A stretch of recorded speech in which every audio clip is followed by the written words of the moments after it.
गुरुर्ब्रह्मा गुरुर्विष्णु गुरुर्देव महेश्वरा गुरु साक्षात् परब्रह्म तस्मै श्री गुरुवे नमः। राम राम। श्रीमद् भगवद गीता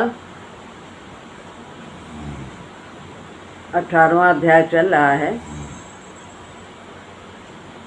भगवान ने सात्विक बुद्धि के बारे में अभी विस्तार से बताया। अब हम आज राजसी बुद्धि के विषय में जानेंगे।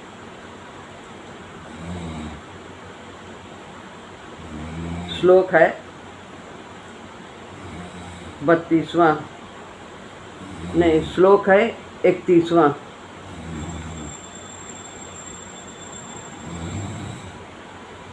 यया धर्ममधर्मं च कार्यं चाकार्यमेव च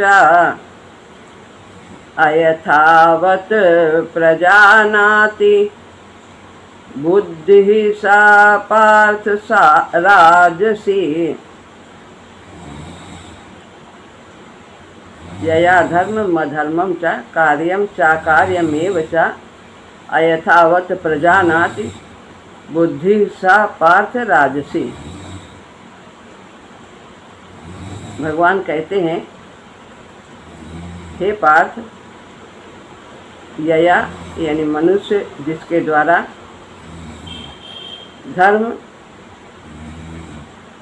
धर्मम यानी धर्म, अधर्मम और अधर्म को, तथा च यानी यथा, तथा कार्य करने योग्य कर्म और अकरने योग्य कर्म भी अयथावत यानी ठीक प्रकार से नहीं जानता, प्रजानाति जानता, सा वह बुद्धि राजसी है। हे पार्थ, मनुष्य जिसके द्वारा धर्म और अधर्म को तथा कर्तव्य और अकर्तव्य को भली प्रकार से नहीं जानता, वह बुद्धि राजसी है। जो धर्म और अधर्म के भेद को नहीं जानता, कर्तव्य और अकर्तव्य को भली भांति नहीं जानता, वह बुद्धि राजसी है।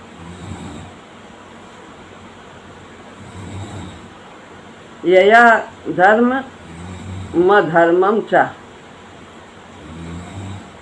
शास्त्रों में जो कुछ भी विधान किया गया है कर्मों का, वो धर्म है। जिससे परलोक बने वो धर्म है। और जो शास्त्रों में जिनका निषेध है और जिससे परलोक बिगड़ता है, वह अधर्म है। तो ये बुद्धि, इस प्रकार की राजसी बुद्धि, ये नहीं जानती कि क्या धर्म है और क्या अधर्म है। वो भली भांति इसमें अंतर नहीं कर पाती, राग के कारण, आसक्ति के कारण।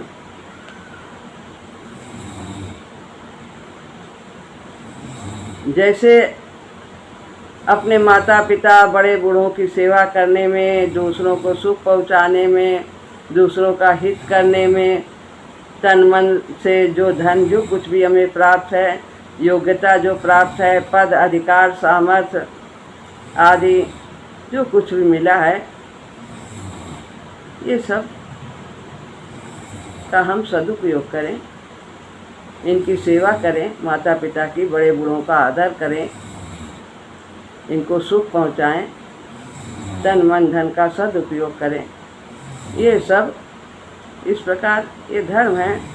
और इसी प्रकार से कुआं, बावड़ी, धर्मशाला, अस्पताल आदि ये सब खुलवाना, गरीब बच्चों के लिए मदद करना, अनाथ के लिए भी मदद करना, ये सब धर्म के कार्य। लेकिन इसके विपरीत अपने स्वार्थ सुख आराम के लिए दूसरों की धन संपत्ति हक पद अधिकार छीनना, दूसरों का अपकार करना, अहित करना, कष्ट पहुंचाना, हत्या करना, ये सब अधर्म कहे गए।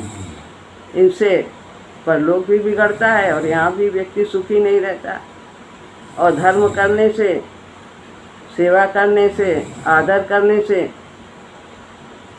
निस्वार्थ भाव से कर्तव्य पालन करने से वो धर्म होता, परलोक संवरता है।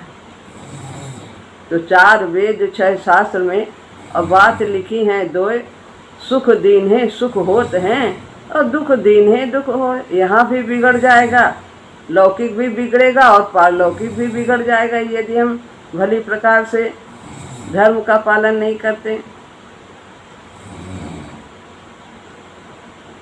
वास्तव में धर्म क्या है? वास्तव में धर्म वो है जो जीव का कल्याण करे, जो धारण करने योग्य है, वही धर्म है जो हमें करना चाहिए। विचार हैं, कर्म हैं जो धारण करने योग्य हैं, जिससे जीव का कल्याण हो। जिस उद्देश्य के लिए यहाँ पर आया है, भगवान को पाने के लिए, उस राह पर चलकर अपने लक्ष्य की प्राप्ति करे, वही धर्म है। और इसके विपरीत अधर्म है। कार्यम चा कार्यमेव चा, यानी कि जो हमें वर्ण आश्रम देश काल के अनुसार जो हमारे लिए कार्य निर्धारित किए गए हैं शास्त्रों में, हम जिस आश्रम के हैं, गृहस्थ आश्रम के हैं कि ब्रह्मचर्य हैं, अभी विद्या अध्ययन कर रहे हैं, वानप्रस्थ हैं, जिस देश में हैं, जिस समय है, क्या समय चल रहा है, उस प्रकार से हमें कार्य करना चाहिए। जैसे सतयुग में दूसरे अनुष्ठान होते थे, त्रेता में दूसरे होते थे, द्वापर में यज्ञ आदि होते थे, पूजन भजन, तो और कलयुग में तो केवल नाम आधारा। धर्म का भी तुलसीदास जी ने उल्लेख किया है, क्योंकि आयु बहुत छोटी होती है, इतने साधन नहीं हैं, तो कल्याण तो होना ही है, भगवान को तो पाना ही है जीव को। तो इस काल में हम भगवान के नाम का सुमिरन करके पार उतर जाते हैं। समय के अनुसार हमारे कार्य बदलते रहते हैं, अवस्था के अनुसार हमारे कार्य बदलते रहते हैं। तो कार्य जो करने योग्य कार्य, वर्ण आश्रम देश काल लोक मर्यादा परिस्थिति आदि के अनुसार शास्त्रों ने हमारे लिए जिस कर्म को करने की आज्ञा दी है, परिस्थिति बदल जाती है, अवस्था बदल जाती है। छोटा बच्चा एकदम जो है वो दूसरा अगर कोई गलत करता है, पापा की दाढ़ी भी नोच ले तो भी उसका अपराध नहीं माना जाता, लेकिन बड़ा यदि कोई है घूर के देख ले तो वो उसका अपराध माना जाएगा, उसके अंदर भाव खराब है। तो वह कर्म जो शास्त्रों में आज्ञा है, जिसकी वर्ण आश्रम परिस्थिति अवस्था देश काल के अनुसार जो हमारे लिए आज्ञा है, वो हमारे लिए कर्तव्य है, उन्हें हमें करना चाहिए। अवसर पर प्राप्त हुए कर्तव्य का पालन न करना तथा न करने लायक कार्य को करना अकर्तव्य है, जो नहीं करना चाहिए। दूसरों को जिससे कष्ट होता है, दूसरों का अहित होता है, तो हमारा तो पहले अहित हो जाएगा यदि दूसरों का हित होता है हमारे कार्य से। जैसे ब्राह्मण के लिए दूसरे कार्य हैं, क्षत्रिय के लिए दूसरे कार्य हैं। ब्राह्मण के लिए यज्ञ विवाह कराना और दक्षिणा लेना आदि ये सब ब्राह्मण के कार्य, क्षत्रिय के अलग कार्य हैं, वैश्य के अलग कार्य, जीविका का, शूद्र का अलग। तो वो सब उनके लिए भिन्न भिन्न कर्तव्य हैं। तो अपने कर्तव्यों का पालन करना, जैसा जो जहाँ पर जो कार्य मिला है सेवा का, उसको पूरे मन से करना ही हमारा कर्तव्य। कार्य कोई छोटा या बड़ा नहीं होता, हमारी भावना उसे बड़ा या छोटा कर देती है, भावना। इसी प्रकार शास्त्रों ने जिन जिन वर्ण आश्रम के लिए जो जो कर्तव्य बताए हैं वो सब उनके लिए कर्तव्य है, और जिनका निषेध किया है वे सब अकर्तव्य हैं। जैसे कि जहाँ हम नौकरी करते हैं, हम अपने मालिक का काम करते हैं, तो हमें पूरा समय देना चाहिए जो कार्य हम कर रहे हैं जिसका। ये नहीं कि चले आए बहाना करके दूसरा कार्य करने का, कि घर में ये परेशानी आ गई और करने लगे दूसरा कार्य और समय का ध्यान नहीं दिया और मालिक का नुकसान कर दिया। आलस्य में घर में बैठे हैं, काम जल्दी हो गया और फिर भी घर में बैठे हैं। तो जहाँ नौकरी करते हैं वहाँ ईमानदारी से अपना पूरा समय देना। तो इस प्रकार एक बार कोई सत्संग में आया, दोपहर का सत्संग था, चाचा जी कर रहे थे सत्संग, तो नाम नहीं लेना है, तो वो बीच में आ जाते थे और सत्संग 2 से 4 का होता था, 1 घंटा देते थे, ड्यूटी छोड़ के आते थे। तो भैया ने पूछा कैसे आ जाते हो बीच में? बोले थोड़ा देर कुछ ऐसे कह के चले आते हैं, सत्संग मिलना ज़रूरी है, इसलिए हम वहाँ का काम थोड़ी देर के लिए रोक के आ जाते हैं। तो भैया जी ने कहा नहीं, चाचा जी ने कहा नहीं, ऐसे नहीं करना है, वहाँ का समय जो सरकार तुम्हें पैसा दे रही है तो वहाँ पर पूरा समय आप लगाइए। तो इस तरह ऐसे पथ प्रदर्शक को पा करके हम सब धन्य हो गए। ये सब कर्मचारी के लिए कर्तव्य हैं, कार्य को उचित प्रकार से करना, समय से काम करना, पूरा सुचारू रूप से करना, ये हमारा कर्तव्य। ये ना सोचे कि अरे हमारा क्या जाएगा, अरे मालिक का नुकसान होगा तो होगा, हमें क्या है, हमें तो पूरी तनख्वाह मिलेगी ही मिलेगी, ऐसा नहीं।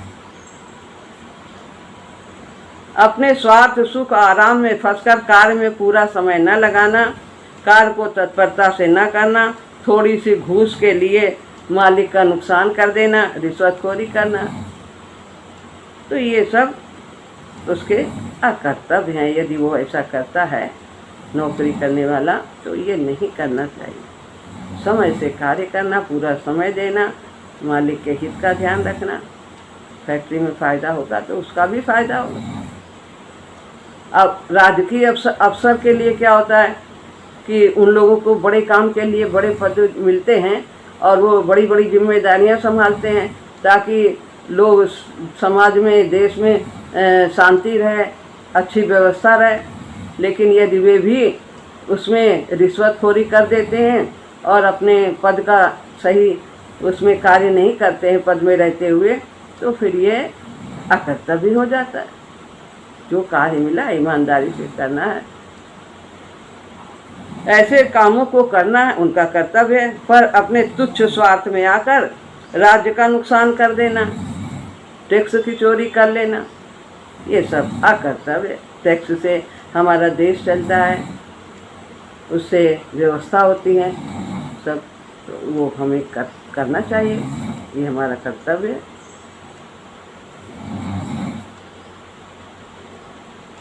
अयथावत प्रजानाति बुद्धि सा पार्थ राजसी।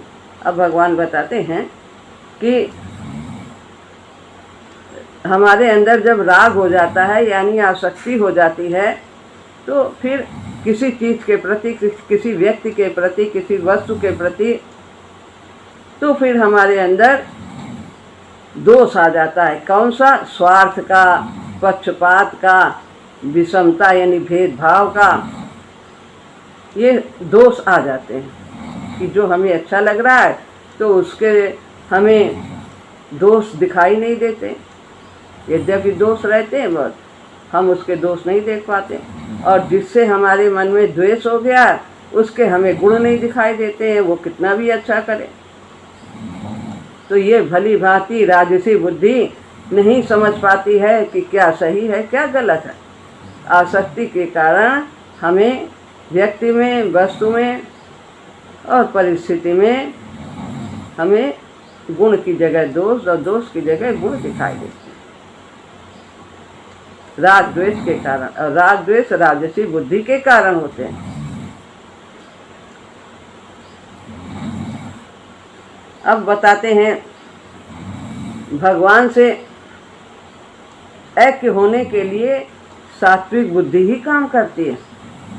भगवान से हमें एकता प्राप्त करनी है, ऐक्य होना है, दिव्यत्व प्राप्त करना है, तो इसके लिए सात्विक बुद्धि चाहिए। प्रवृत्तिम च निवृत्तिम च कार्याकार्य भयाभय बंधम मोक्षम च या वेति बुद्धि सा पार्थ सात्विक, जो ये सब जानती है, किसमें लगना है, किसमें नहीं लगना, क्या करनी है, क्या करनी है, किसमें भय है, किसमें अभय है, क्या बंधन है, क्या मोक्ष है, जो ये भली भांति जानती है, वो बुद्धि सात्विक है। और सात्विक की बुद्धि के बाद ही हम परमात्मा को पा सकते हैं। इसलिए सात्विक की बुद्धि हमें प्राप्त करनी, इसको पुष्ट करनी। परंतु राजसी बुद्धि में वो विवेक राग के कारण धुंधला हो जाता है, ठीक से स्पष्ट नहीं हो पाता कि क्या करना है, क्या नहीं करना है, क्या धर्म है, क्या अधर्म है। जैसे कि पानी में यदि मिट्टी घुल जाए तो फिर वो साफ, पानी नीचे कुछ पड़ा है तो वो दिखाई नहीं देता साफ साफ स्पष्ट। ऐसे राजसी बुद्धि होने में व्यक्ति समझ नहीं पाता है भली प्रकार से कि क्या करना चाहिए, क्या नहीं करना चाहिए, क्या धर्म है, क्या अधर्म है। तो ये स्पष्ट नहीं हो पाता है। और इसके लिए स्पष्ट होने के लिए शास्त्र प्रमाण है, गुरु का संग प्रमाण है, संतों का संग हमें करना चाहिए। जो महात्मा जन हैं उनकी बातें सुननी चाहिए, ध्यान से सुननी चाहिए। और वो केवल लिखना शास्त्रों में ऐसे ही नहीं लिख दी गई। जो भी कुछ कहा जा रहा है वो सब हमारे लिए कहा जा रहा है, हमें अपने अंदर झांकना है। खाली सुनने के लिए नहीं सुनना है। सुनना किस लिए है? उसे अमल करना है, उसे अपने जीवन में उतारना है।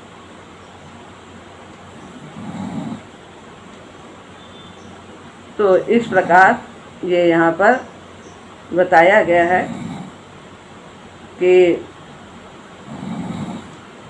गुण दोष को ठीक ठीक समझे बिना वह ग्रहण और त्याग को अपने आचरण में नहीं ला सकता। अर्थात वह ग्राह्य वस्तु का ग्रहण नहीं कर सकता और त्याग वस्तु का त्याग नहीं कर सकता। क्या त्यागना चाहिए, क्या ग्रहण करना चाहिए, इसमें वह भ्रमित रहता है। तो वह बुद्धि राजसी है, ऐसा भगवान कहते हैं। अब है 32वां श्लोक, तामसी बुद्धि।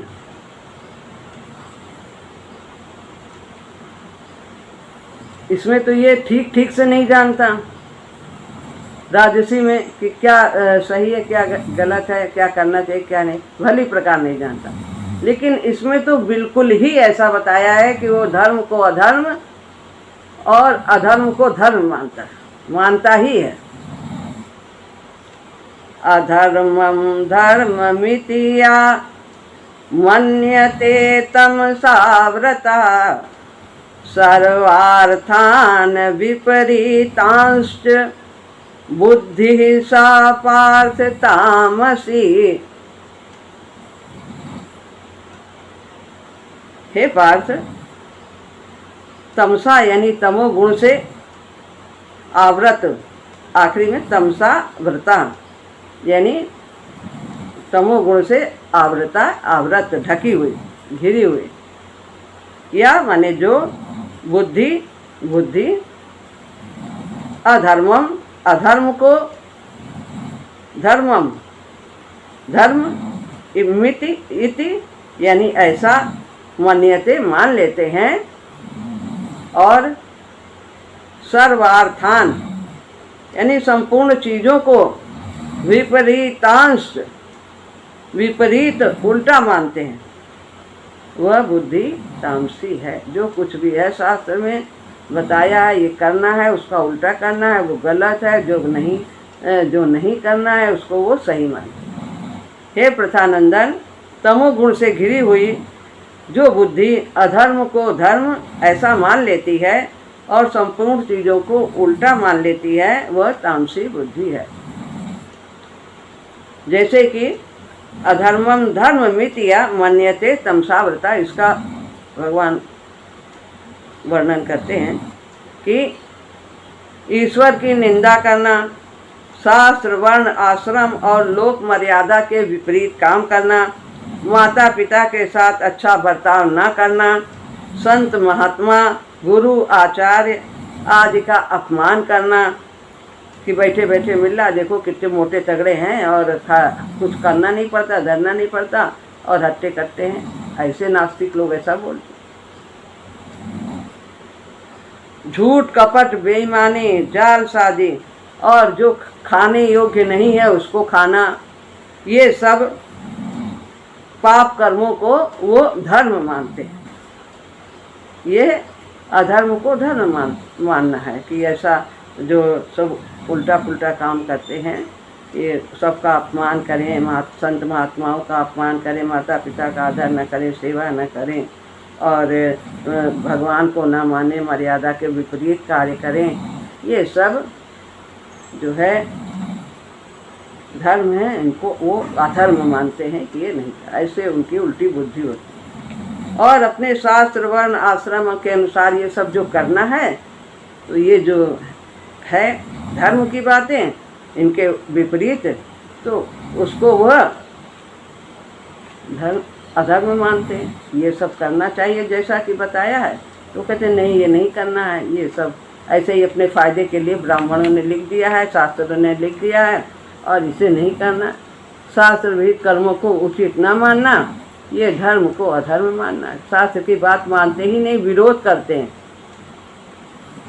3 प्रकार से लोग विरोध करते हैं, एक अज्ञता के कारण और एक उपेक्षा के कारण और तीसरा विरोध के कारण शास्त्र की बातें नहीं मानते। एक तो जानते नहीं और दूसरे उपेक्षा करे, क्या है ठीक है सब जो हम कर रहे हैं, और दूसरा कहते नहीं ये तो बिल्कुल गलत ही लिखा है शास्त्र में, ये तो सब ऐसे ही लिख दिया है अपने फ़ायदे के लिए, पंडितों ने ये सब बेकार किया। तामसी बुद्धि वाले मनुष्यों के विचार होते हैं कि शास्त्रकारों ने ब्राह्मणों ने अपनों को बड़ा बताने के लिए तरह तरह के नियम बनाकर लोगों को बांध दिया है, जिससे भारत गुलाम हो गया। और जब तक ये शास्त्र आदि रहेंगे इसी तरह से ये सब कुछ, भारत का उत्थान नहीं हो सकता, देश का उत्थान नहीं हो सकता, हम लोगों का विकास नहीं हो सकता, स्वतंत्रता की बेड़ी में जकड़े रहेंगे। इस तरह वो मर्यादा तोड़ने में लगे रहते।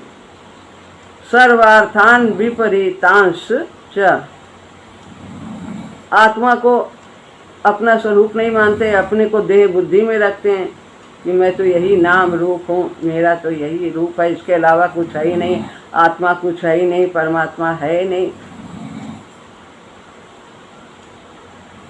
और ये जो संसार है बस यही सब कुछ है, जो दिख रहा है, जो भोग संग्रह, यही सब कुछ है, इसके अलावा कुछ है ही नहीं।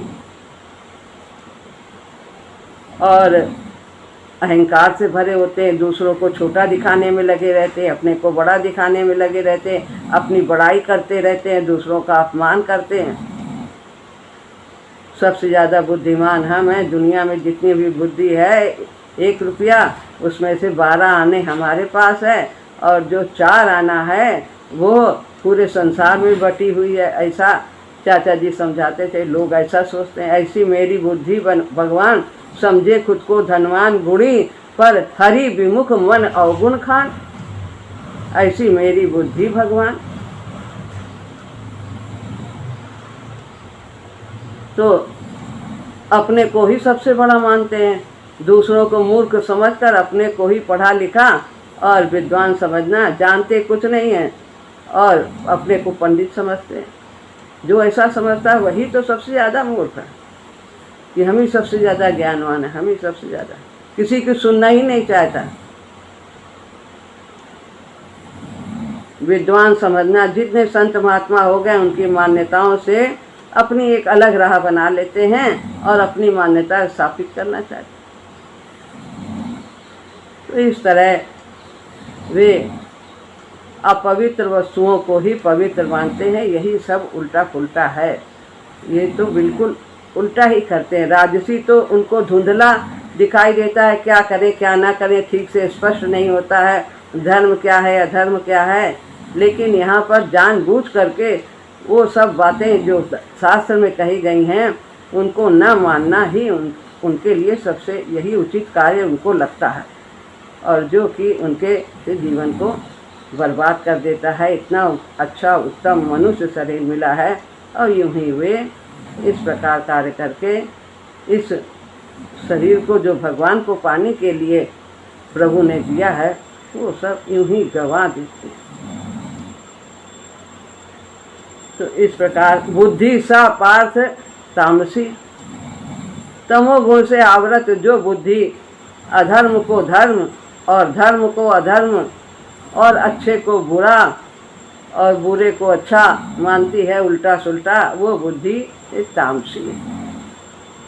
यह तामसी बुद्धि ही मनुष्य को अधोगति में ले जाती है। इसलिए अपना उद्धार चाहने वाले को इसका सर्वथा त्याग कर देना चाहिए। जब से चेत जाए तब से चेत जाए। ये सब में तीनों गुण विद्यमान है, सतोगुण रजोगुण और तमोगुण। हर एक में सतोगुण है, मात्रा का भेद है, तीनों गुण है। लेकिन अगर जरा सा भी सतोगुण हमें कहीं भी कुछ अच्छी बात हमें समझ में आती है, कुछ हमारे विचार अच्छे कभी होते हैं तो उनको हमें पुष्ट करना चाहिए। इस प्रकार हमारे अंदर परिवर्तन हो सकता है, हम अपने को बदल सकते हैं। कभी भी अच्छा विचार आए तुरंत करो। फिर ये इस प्रकार से ये विचार जो अच्छे आते हैं और उनको हम करते हैं तो वे बार बार उनकी पुनरावृत्ति होने से वो पुष्ट होते जाते हैं और तमोगुण और रजोगुण शांत होते चले जाते हैं। एक जरा सी कोई भी अच्छी बात हमारे जीवन को बदल देती है। जैसे कि एक मछली बेचने वाली जा रही थी, चाचा जी सुनाते थे कि वो मछली ले लो, बहुत समय बहुत कम है, जाना बहुत दूर है, समय बहुत कम, ऐसा बोल बोल के रोज़ बेचती थी। और वो जो है जज साहब एक थे वो लेते थे। एक दिन उनके बात दिमाग में आ गई कि अरे जाना तो बहुत दूर है और समय बहुत थोड़ा है, इतना हमने सब समय गंवा दिया और भगवान का भजन नहीं किया। उनके बाद एक बात दिमाग में आई और उन्होंने उनका जीवन बदल गया। तो एक घड़ी आधी में पुनियाद, तुलसी संगत साधु की हरे कोटि अपराध। पता नहीं कौन सी बात हमारी लग जाए, दिमाग में बैठ जाए और हमारा जीवन बदल दे। इसलिए हमें नित्य सत्संग करना चाहिए, अवश्य करना चाहिए। श्री राम राम।